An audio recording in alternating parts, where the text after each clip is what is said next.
नमस्कार।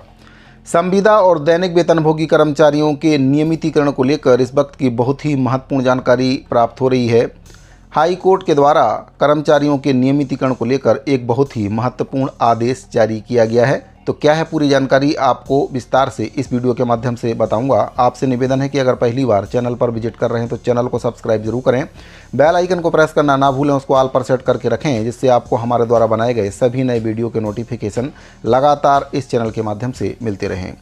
तो साथियों, पूरा मामला है आपका छत्तीसगढ़ का, जहां पर संविदा और दैनिक वेतनभोगी कर्मचारी जो NIT रायपुर में काफ़ी लंबे समय से लगभग 10 से 16 वर्ष उनको काम करते करते हो गया था, लेकिन इसके बावजूद भी विभाग के द्वारा उनको नियमितीकरण नहीं किया गया।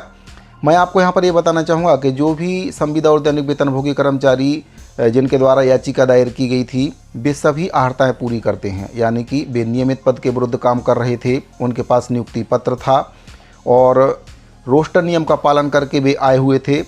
उनके द्वारा एग्ज़ाम भी दिया गया था, जिसके बाद इंटरव्यू के लिए उनके पास कॉल आया और सभी अर्हताएँ पूरी करने के बाद उनको नौकरी मिली थी। बावजूद इसके विभाग के द्वारा उनको नियमितीकरण नहीं किया जा रहा था, जिससे परेशान होकर उनके द्वारा बिलासपुर हाई कोर्ट में एक याचिका दायर कर दी गई, जिसके बाद बिलासपुर हाई कोर्ट की सिंगल बेंच के द्वारा एक बहुत ही ऐतिहासिक निर्णय उनके पक्ष में दिया गया है और विभाग को 4 माह के भीतर नियम बनाकर उनको नियमितीकरण करने का आदेश दिया है।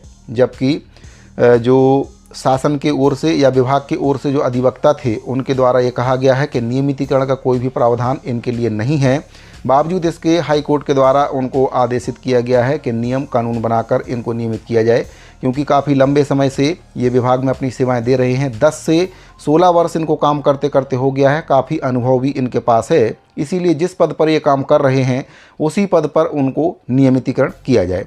तो आपको बताना चाहूँगा कि याचिकाकर्ता नीलिमा यादव, रश्मि नागपाल और 40 अन्य कर्मचारियों ने नियमितीकरण की मांग को लेकर बिलासपुर हाईकोर्ट के समक्ष अपने अधिवक्ता दीपाली पांडे के माध्यम से याचिका दायर की थी।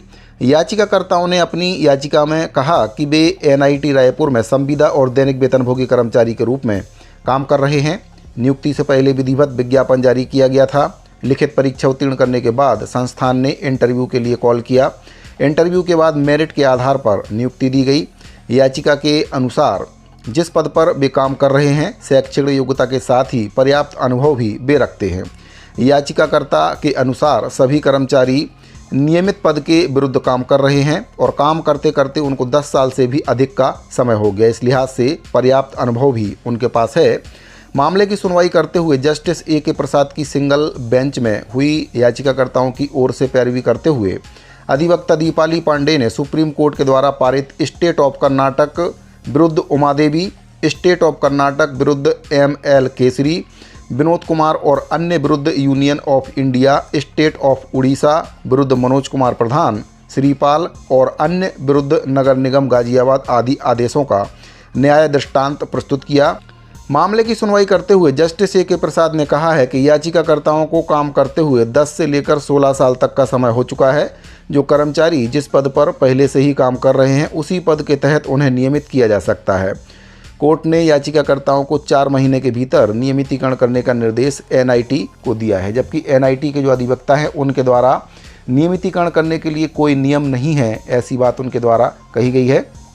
तो मैं आपको यहाँ पर बताना चाहूँगा कि कोई भी विभाग हो, वे संविदा कर्मचारियों को, दैनिक वेतनभोगी कर्मचारियों को नियमितीकरण नहीं करना चाहते हैं, क्योंकि उनका काम आधे से भी कम वेतन में चल रहा है, तो फिर वे नियमितीकरण क्यों करेंगे। यही हाल लगभग छत्तीसगढ़ के सभी विभागों का है, जहां पर एक अरसे से कर्मचारी अनियमित के तौर पर काम कर रहे हैं, उनको नियम और कानून पता नहीं है, जिस वजह से वे आज भी अनियमित के अनियमित हैं।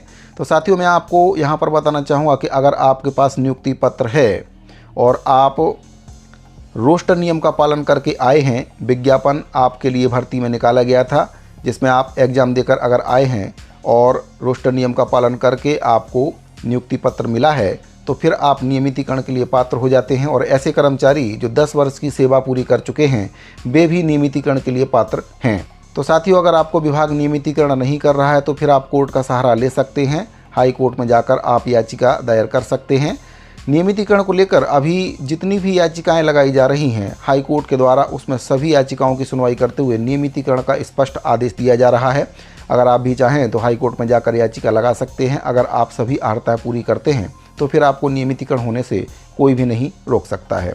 जो उमा देवी प्रकरण है उसके लिए भी सुप्रीम कोर्ट के द्वारा दलील दी गई थी कि जो उमा देवी प्रकरण है वह नियमितीकरण रोकने के लिए नहीं है बल्कि बैकडोर एंट्री रोकने के लिए दिया गया था, लेकिन सरकारों के द्वारा उसका गलत इस्तेमाल किया गया था और सरकारों के द्वारा उमा देवी प्रकरण का जो व्याख्यान किया गया है वह इस प्रकार से किया गया है कि कोई भी कर्मचारी कभी नियमित हो ही ना पाए। तो सुप्रीम कोर्ट के द्वारा दलील दी गई कि सरकारें उमा देवी प्रकरण का गलत इस्तेमाल करने से बचें और जो कर्मचारी लंबे समय से विभागों में अपनी सेवाएं दे रहे हैं, जिनको करीब 1 दशक से भी अधिक का समय हो चुका है, उनको सरकारें नियम और कानून बनाकर नियमितीकरण करें। साथियों, मैं आपको यहाँ पर बताना चाहूँगा कि कई राज्यों में नियमितीकरण को लेकर नियम और कानून बनाए जा चुके हैं और वहाँ पर नियमितीकरण स्थायीकरण जैसी सुविधाएं कर्मचारियों को दी जा रही है। लेकिन छत्तीसगढ़ की बात करें तो छत्तीसगढ़ इस मामले में सबसे पीछे है और अगर कोई कोर्ट में जाकर नियमितीकरण के लिए आदेश लेकर आ भी जाता है तब भी विभाग के द्वारा उसको नियमितीकरण करने में आनाकानी की जाती है। सरकारों के द्वारा सुप्रीम कोर्ट और हाई कोर्ट के आदेशों को धता बताते हुए कर्मचारियों का नियमितीकरण नहीं किया जाता है। इसीलिए अब ये ज़रूरी है कि जिस भी विभाग के कर्मचारी नियमितीकरण के लिए पात्रता रखते हैं उनको हाई कोर्ट में जाकर SLP दायर करना चाहिए। तो साथियों, हाई कोर्ट के द्वारा ये बहुत ही महत्वपूर्ण आदेश संविदा और दैनिक वेतनभोगी कर्मचारियों के हित में दिया गया है। अगर आप भी एक अनियमित कर्मचारी हैं और लंबे समय से आप किसी विभाग में अपनी सेवाएं दे रहे हैं और विभाग के द्वारा आपको आज पर्यंत तक नियमित नहीं किया गया है, अगर आप सभी प्रकार की अहर्ताएँ पूरी करते हैं तो फिर हाई कोर्ट में जाकर आप भी आवेदन कर सकते हैं। अगर हाई कोर्ट से आपकी जीत होती है तो फिर विभाग को आपको नियमित करना होगा। अगर आपको विभाग हाई कोर्ट के आदेश के बाद भी नियमित नहीं करता है तो फिर आप अवमानना याचिका लगा सकते हैं, जिसके बाद विभाग को आपको नियमित करना होगा। ऐसे कई आदेश हाई कोर्ट के द्वारा नियमितीकरण को लेकर दिए जा चुके हैं। मैंने कई वीडियो के माध्यम से आपको बताया है कि किस प्रकार से याचिकाकर्ता को नियमितीकरण करने के लिए हाई कोर्ट के द्वारा आदेश दिए गए हैं। कई वीडियो के माध्यम से मैं आपको इसके बारे में बता चुका हूं। तो नियम और कानून आपको जानना होगा, सही मांग आपको करना होगा और अगर आप नियमितीकरण की पात्रता रखते हैं तो आप हाई कोर्ट में जाकर SLP दायर कर सकते हैं और अगर आप स्थायीकरण की पात्रता रखते हैं तो उसके लिए भी आप SLP दायर कर सकते हैं। कई मामलों में हाई कोर्ट और सुप्रीम कोर्ट के द्वारा स्थायीकरण के भी आदेश दिए गए हैं और कई मामलों में नियमितीकरण के आदेश भी हाई कोर्ट के द्वारा दिए गए हैं। जो उमा देवी प्रकरण है, जिसको नियमितीकरण में एक बहुत बड़ी बाधा माना जाता था, उसके लिए भी सुप्रीम कोर्ट के द्वारा भी स्पष्ट कर दिया है कि जो उमा देवी प्रकरण है वह संविदा और दैनिक वेतनभोगी कर्मचारियों के नियमितीकरण को रोकने के लिए नहीं दिया गया था बल्कि बैकडोर एंट्री रोकने के लिए दिया गया था, जिसको सरकारें नहीं रोक पाई हैं। इसमें कर्मचारियों की कोई भी गलती नहीं है। अब जो भी कर्मचारी नियमितीकरण के लिए पात्र हैं उनको सरकार नियमित करे और जो भी स्थायीकरण के लिए पात्र हैं उनको छत्तीसगढ़ सरकार को स्थायी कर देना चाहिए। जबकि छत्तीसगढ़ सरकार के द्वारा इलेक्शन से पहले अपने घोषणा पत्र, जिसको मोदी की गारंटी नाम दिया गया था, उसमें अनियमित कर्मचारियों के लिए कमेटी बनाने की बात कही गई थी, लेकिन आज तक उस कमेटी का कोई भी अता पता नहीं है। उसमें किसी भी अनियमित कर्मचारी संगठन के पदाधिकारी को शामिल नहीं किया गया है। तो बिलासपुर हाई कोर्ट के द्वारा ये बहुत ही ऐतिहासिक निर्णय संविदा और दैनिक वेतनभोगी कर्मचारियों के नियमितीकरण को लेकर दिया गया। उम्मीद करता हूं कि जानकारी आपको पसंद आई होगी। अगर आपको जानकारी अच्छी लगी हो तो वीडियो को लाइक और अपने दूसरे साथियों को शेयर करना ना भूलें। इस वीडियो फिलहाल इतना ही, मिलते हैं अगली वीडियो में। अभी के लिए दीजिए इजाज़त। धन्यवाद।